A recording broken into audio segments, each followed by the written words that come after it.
My name is Epsiba Beulah. Before I was a Hindu girl doing a lot of idol worship, and I was like completely a traditional girl, like accepting what father says, what elder says, and I was used to respect all those things. And after coming to the Lord, and I stopped the tradition. I completely stopped the tradition, and I just entered into the love and compassion of the Lord.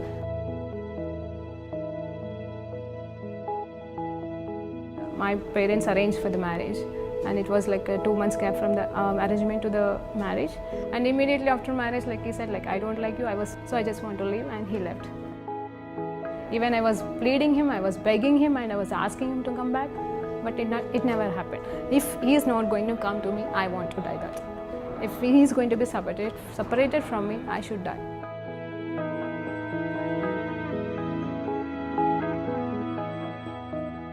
The day I was about to kill myself, I was watching a TV channel, and immediately she started like, here one girl is crying.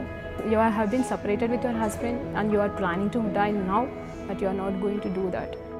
Immediately I called to one of my Christian friends, and she shared with me the gospel. On the spot, I accepted Lord as my Savior. The next moment, I felt free from the burdens and all kind of thoughts, and everything left me. Praise Lord అండి. దేవునికి మహిమ కలుగును గాక. చిన్న ప్రార్థన చేసుకుని ముందుకెళ్దాం. పరిశుద్ధ గొప్ప దేవా, నీకు స్తోత్రం, స్తుతి, మహిమ, ఘనత, ప్రభావం చెల్లించుకుంటున్నాం నైనా.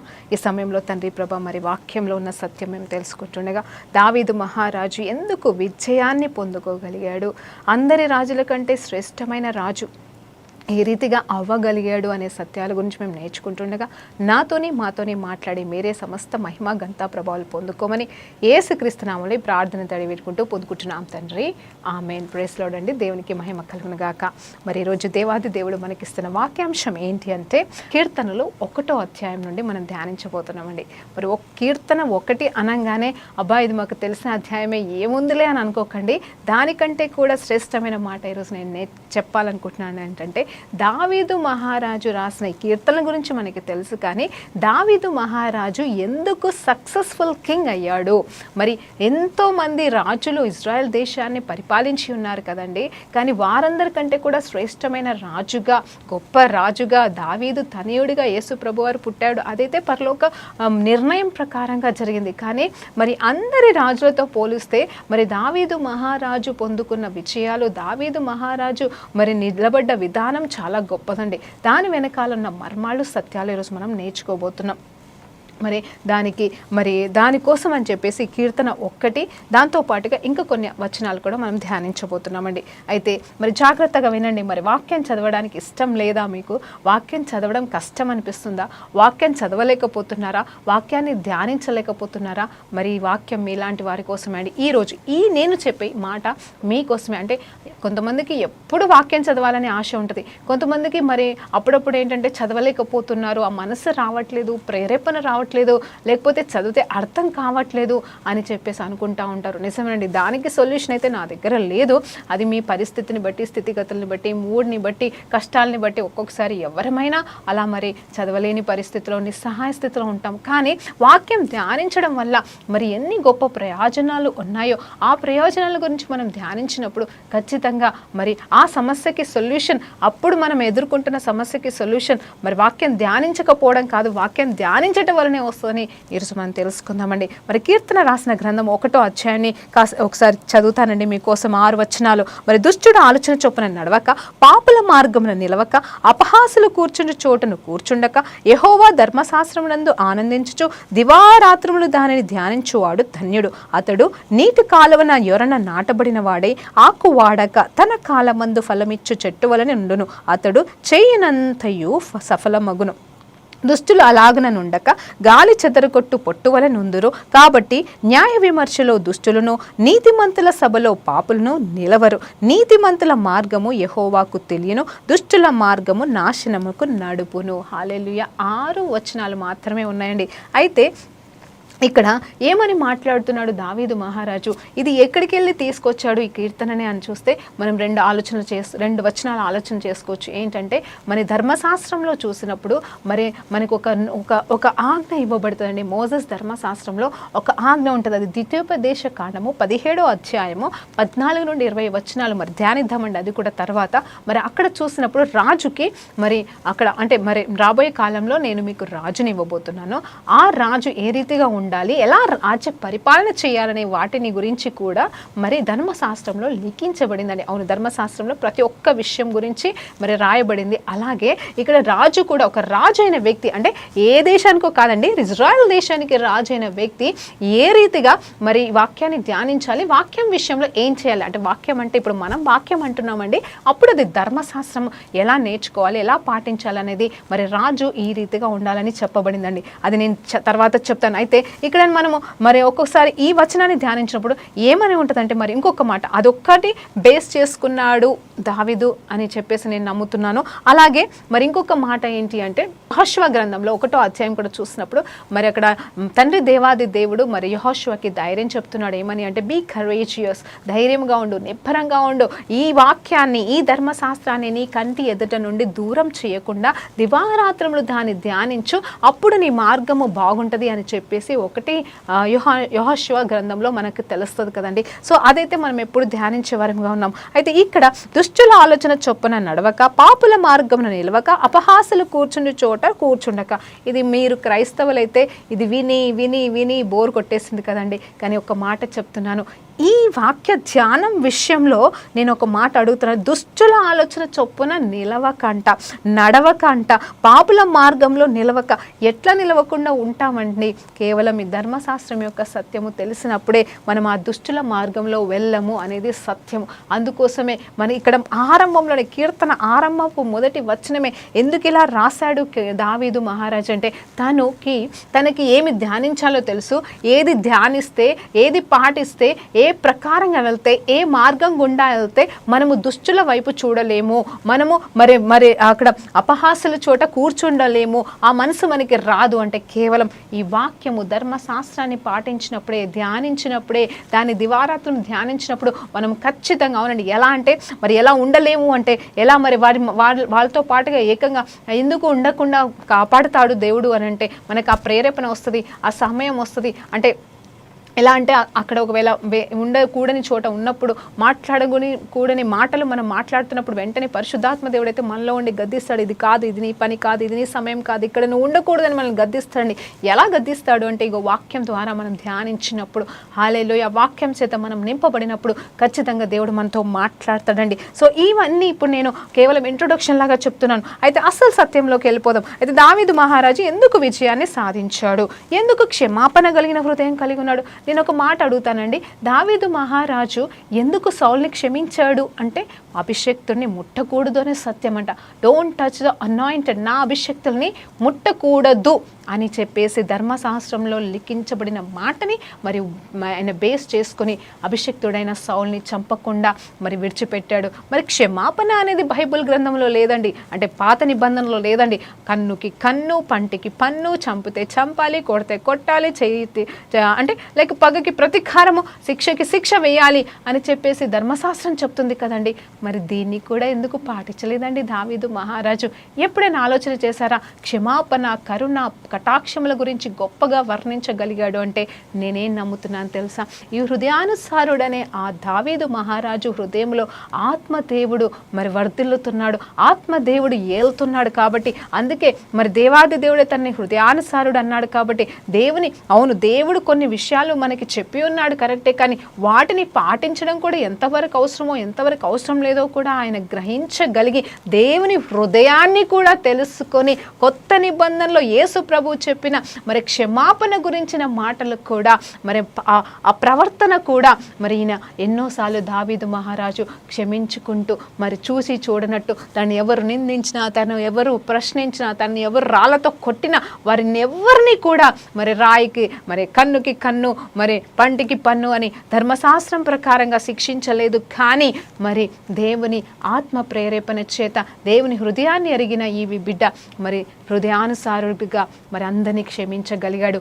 నూతన నిబంధనలో ఉన్న దేవుని మాటని మరి 100% పాటించగలిగాడు అంటే అది కేవలం ఆత్మానుసారమైన జీవితం అండి. అది ఎలా పొందుకున్నాడు అంటే కేవలం వాక్యాన్ని బట్టే. మరి ఇంకొక మాట, మరి ద్వితీయోపదేశకాండం 17వ అధ్యాయంలో ఉన్న మరి వచనాలు మనం ధ్యానిద్దామండి. 14 నుండి 20వ వచనాలు జాగ్రత్తగా వినండి. 14 నుండి 20వ వచనాలు మరి శ్రేష్టమైన మాటలండి.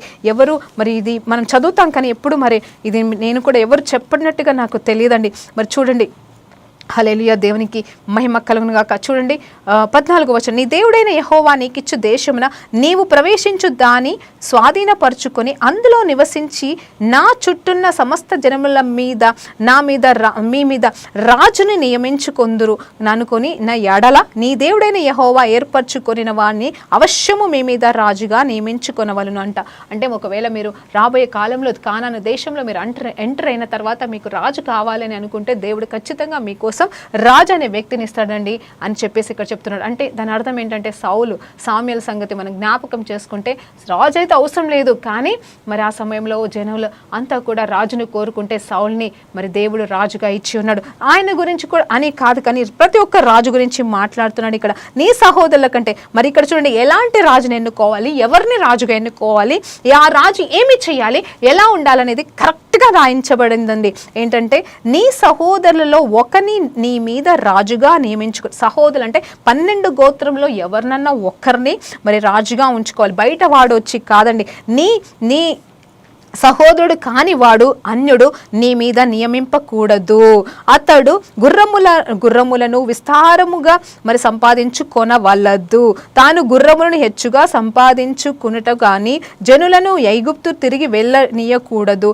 ఏలయనగా యెహోవా ఇక మీదట మీరు ఈ త్రోవలో వెళ్ళకూడదని మీతో చెప్పెను. తన హృదయమును తొలగిపోకుండానట్లు అతడు అనేక స్త్రీలను వివాహము చేసుకొనకూడదు. వెండి బంగారములు అతడు తన కొరకు బహుగా చేసుకొనకూడదు. చూడండి, ఇవన్నీ పాటించిన రాజు మరి ఎవరున్నారండి? బైబిల్లో చూస్తే దావీదు మహారాజే ఉన్నాడని నేను నమ్ముతున్నాను. అంటే నిజం చెప్పాలి అంటే మరి అక్కడ ఏంటంటే మరి సౌలు ఏం చేశాడు అనేది చూస్తే సౌల్లో కొన్ని తప్పులు ఉన్నాయి, దావీదులో కొన్ని తప్పులు ఉన్నాయి, ప్రతి రాజులో కొన్ని తప్పులు చేశారండి. ఇవన్నీ 100% ఏ రాజు పాటించలేదు. కానీ మరి వెండి బంగారంలో నువ్వు పట్టించుకోకూడదు, ఎక్కువ ఉంచకూడదు, రథములు అవన్నీ కూడా ఉండకూడదు అని చెప్పేసి ఇక్కడ చెప్తున్నాను. ఎందుకంటే ఎక్కడ ఐగుప్తుకు వెళ్ళిపోతారో మరి వెండి బంగారం అనేది నువ్వు అత్యధికంగా పెట్టుకుంటే మరి వాటి మీద మోసైపోతుందేమో. మరి అన్యజనులను స్త్రీలను విస్తారంగా నువ్వు పెళ్లి చేసుకుంటే, ఎక్కువ మందిని పెళ్లి చేసుకుంటే విగ్రహారాధనకి నువ్వు వెళ్ళిపోతావేమో ముందుగానే రాజులకి ఆజ్ఞాపిస్తున్నాడు. కానీ ఇక్కడ సొలొమోను రాజు ఇవన్నీ పాటించలేదండి.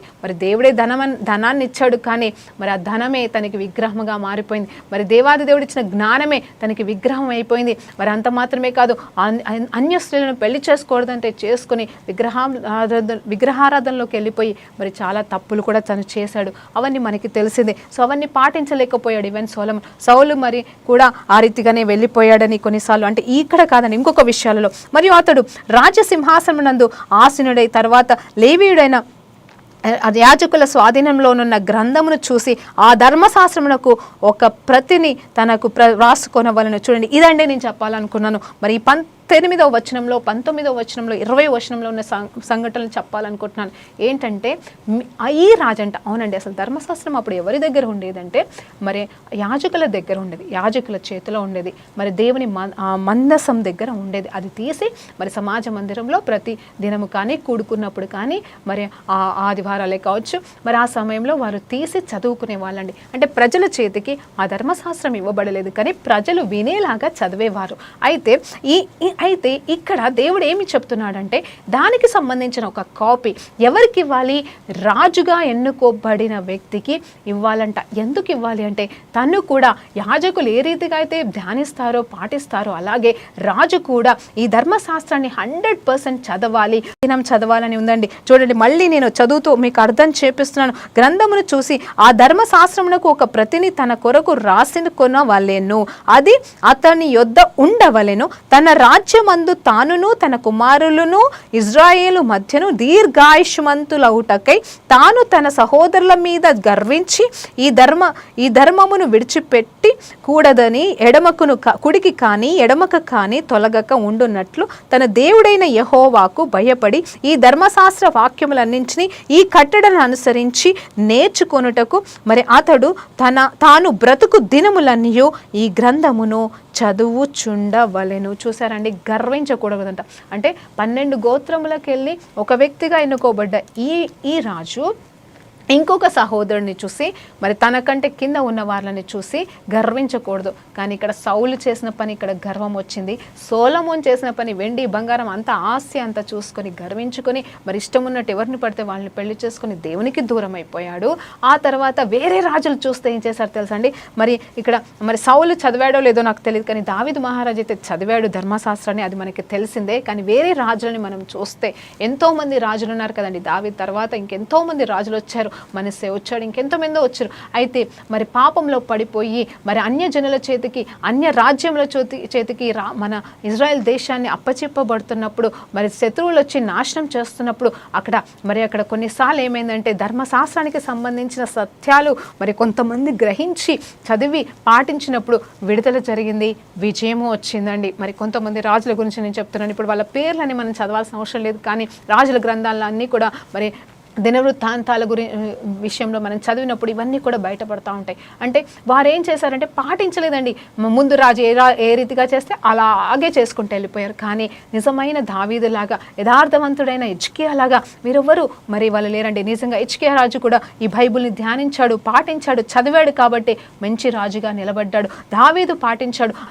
యోషు అనే ఇంకొక రాజు కూడా ఉన్నాడండి, మరి నాకు పేరు సరిగా గుర్తు రావట్లేదు. అలా 2-3 రాజులు మాత్రమే మరి ధర్మశాస్త్రాన్ని చదివి ధ్యానించి దాని ప్రకారంగా మరి ధర్మశాస్త్రానికి సంబంధించిన ఆర్భాట అంటే మరి అర్పణలు అవన్నీ కూడా మరి మందిరం మూతబడినప్పుడు తిరిగి తెరవడము, మరి ఆ విగ్రహారాధనను అన్నింటినీ కూడా నాశనం చేయడం అనేది మరి చదివినప్పుడు వాళ్ళు పాటించారు.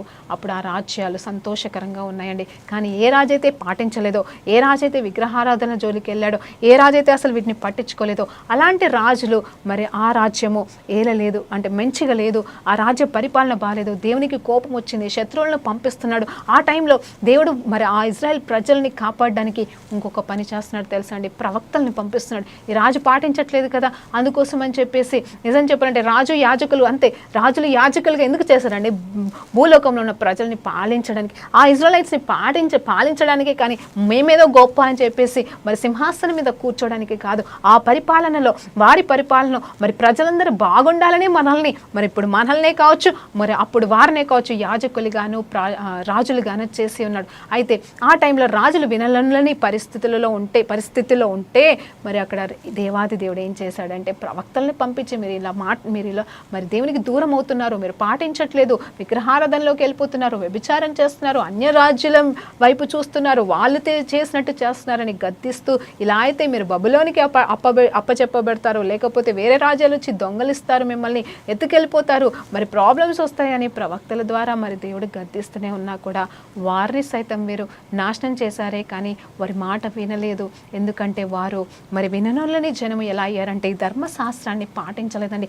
ఆ మోజెస్కి ఇచ్చిన ధర్మశాస్త్రము మరి దివారాత్రులు నీ కన్న ఎదుట ఉండాలి, మీరు పాటించాలి, మీరు వినాలి, దాని ప్రకారం వెళ్ళాలి. దానికి అధిపతిగా రాజు, పరిపాలించే రాజు, యాజకుడు, ఇటు యాజకుడు విని మరి చదివి మరి చెప్పాలి, అలాగే రాజు కూడా దాని ప్రకారంగా పాటించాలి. అప్పుడే ఆ రాజ్యము మరి చాలా బాగుంటుందని ఇక్కడ మరి దేవాది దేవుడు ఎంత చక్కగా చెప్తున్నాడండి. చూడండి, ధర్మశాస్త్రము వాక్యములన్నింటినీ మరి ఈ కట్టడలను అనుసరించి నడువ నేర్చుకొనుటకు అతడు తాను బ్రతుకు దినములన్నయూ ఆ గ్రంథమును చదువుచూ ఉండవలనంట. మరి నిజంగా చెప్పాలంటే ఇప్పుడు ఆలోచించేద్దామా, ఏ రాజు పాటించలేదో చదవలేదో ఆ రాజ్యం కూలిపోయిందండి, అస్తవ్యస్తం అయిపోయింది. కానీ ఏ రాజు అయితే మరి ధ్యానించాడో పాటించాడో మరి ఆ రాజ్యము చాలా బాగుంది. అందులోనే శ్రేష్టమైన రాజ్య సమయం ఎప్పుడైందంటే దావీదు యొక్క మరే కాలంలోనండి. నిజమే, ఆయన పరిపాలించినంత కాలము మరి ఎన్నో యుద్ధాలు జరిగాయండి. నిజమే, ఆ కాలం అంతా యుద్ధాల కాలమే. కానీ జ్ఞాపకం చేసుకోండి, ఏ ఒక్క యుద్ధంలో కూడా దావీదు మహారాజు ఓడిపోలేదు. తను సౌలు కింద పనివాడిగా ఉన్న సమయంలో కూడా, అధిపతిగా మరి సైనాధిపతిగా ఏదో ఒక పోస్ట్లో ఉన్నప్పుడు కూడా మరి దేవుని ప్రజల నిమిత్తము ఇజ్రాయెల్ దేశం పక్షాన యుద్ధం చేయడానికి మరి సౌలుకి తెలియకుండా తెలిసి మరి యుద్ధానికి వెళ్ళినప్పుడు సైతం దావీదుకి విజయమే వచ్చింది. కానీ మరి అక్కడ ఓటం అనేది రాలేదు. మరి ఓటం అనేది ఎవరికి వచ్చిందంటే కేవలం సౌలుకి వచ్చింది. పాటించని అంటే తర్వాత సొలొమోను సమయంలో యుద్ధాలు లేవు కాబట్టి మరి దేవాది దేవుడు అతన్ని బట్టి మరి కోపంకి గురయ్యాడు. మరి నిజం చెప్పాలంటే రాజ్యం రెండుగా చీల్చబడింది. ఆ తర్వాత మరి యుద్ధాలండి, ఇంకా యుద్ధాలనే మనం చూస్తాము. ఇటు ఇజ్రాయెల్ దేశము, యూదా దేశం, అంటే ఆ రెండిటి మధ్యలో కూడా యుద్ధాలు మనం చూస్తూ వచ్చామంటే మరి రెండు భాగాలుగా విడిపోయింది యెరూషలేము. మరి యుద్ధాలు చూసాము, వేరే రాజుల వల్ల యుద్ధాలు చూసాము. కానీ దావీదు వల్ల వచ్చిన యుద్ధాలు అవి శత్రు సైన్యాన్ని నాశనం చేశాయే, కానీ మరి ఓటం అనేది జరగలేదు. అంత మాత్రమే కాదు, వెండి బంగారం గురించి కూడా మరి ఇక్కడ రాయబడింది కదా, మరి ఎక్కువగా కూర్చుకోకూడదు అని అన్నప్పుడు కూడా ఇక్కడ ఏం చేశాడంటే దావీదు మహారాజుకి దేవాది దేవుడు చాలా ఇచ్చాడు. కానీ ఎందుకు ఇచ్చాడు తెలుసా?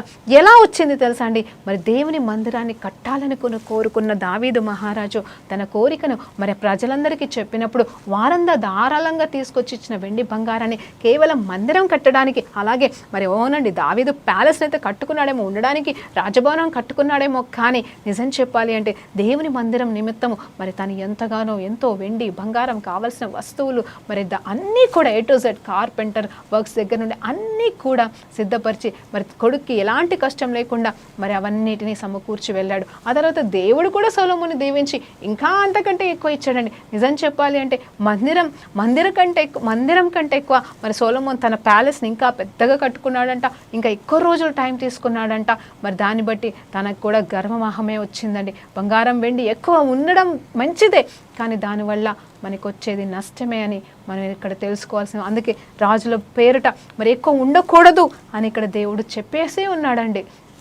అలాగే మరి ధర్మశాస్త్రాన్ని మరి కంటి ఎదుటన 24 గంటలు పెట్టుకొని చదువుతూనే ఉండాలి. ఎప్పటి వరకు జీవించినంత కాలం, ఎలా జీవించినంత కాలం, నువ్వు కనీసం రాజుగా ఉన్నంత కాలం. ఇంకొక సత్యం చెప్తానండి, అంటే విన్నవారికి చాలామందికి తెలుసు, తెలియని విషయం అయితే కాదు, కానీ కొంతమందికి తెలియదు కదండి. అందుకే చెప్తున్నాను.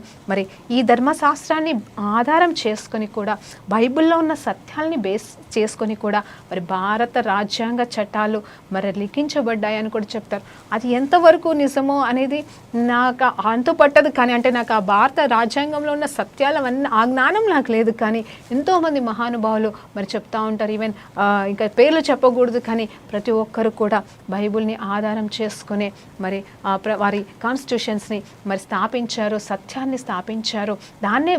అదే మరి రూల్గా పెట్టేశారు ప్రతి రాజ్యంలో, ప్రతి దేశంలో. కేవలం మన దేశం అని కాదు, వేరే దేశాల్లో కూడా అండి. సో నిజంగా చెప్పాలంటే అది ఎంత ధన్యత అండి. మరి దేవుడు ఏది చేసినా కరెక్ట్గా చేస్తాడండి. ధర్మశాస్త్రం కొంచెం కష్టమైనదే, కానీ అది పాటిస్తే మేలు అని చెప్పేసి మరి దేవాది దేవుడు చెప్పకనే ఇక్కడ దావీదు ద్వారా మనకి నిరూపిస్తున్నాడు.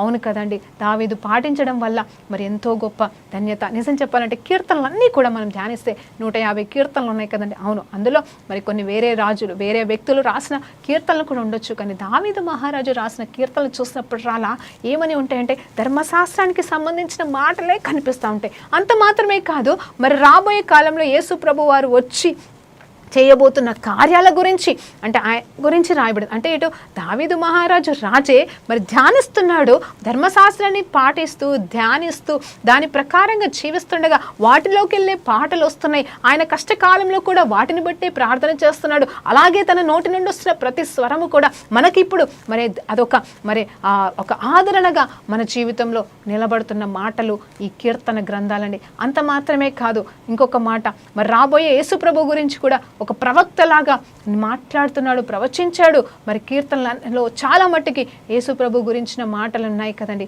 మరి ఇవన్నిటిని గురించి మనం ఆలోచన చేస్తే నిజంగా ఎంత గొప్ప ధన్యత దావీదు మహారాజు పొందుకున్నాడు. ఆయన ఒక రాజు మాత్రమే కాదు, తను ఒక శ్రేష్టమైన ప్రవక్తగా ఉన్నాడు. ఒక యాజకుడైతే కాదు, యాజకుడి పోస్టులో అయితే లేడు, కానీ దేవుని సన్నిధిలో ఎఫోద్ అంటారు కదండి, ఆయన సన్నిధి ఎదుట నిలబడి ఒక్కొక్క అడుగు, ప్రభా నేను ఏ మార్గంలో వెళ్ళాలి, ఏమి చెయ్యాలి, ఇదిగో ఇప్పుడు నేను ఏ అడుగు వేయాలి, ఎలా చెయ్యాలి అని చెప్పేసి ధర్మశాస్త్రాన్ని ఆధారం చేసుకుంటూ మరి దేవుని ప్రేమని వెదజల్లిస్తూ మరి ఏమి చేయాలి తన ప్రజల కోసం, మరి శత్రు సైన్యం వచ్చినప్పుడు ఏం చేయాలని కేవలం దేవుని మీదనే ఆధారపడ్డ గొప్ప వ్యక్తి ఈ దావీదు మహారాజు.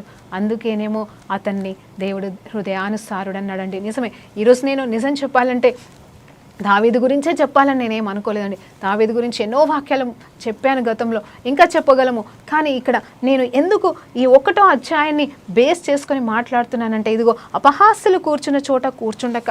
అవునండి, మరి మన సమయం వ్యర్థమవుతుంది అలా కూర్చుంటే.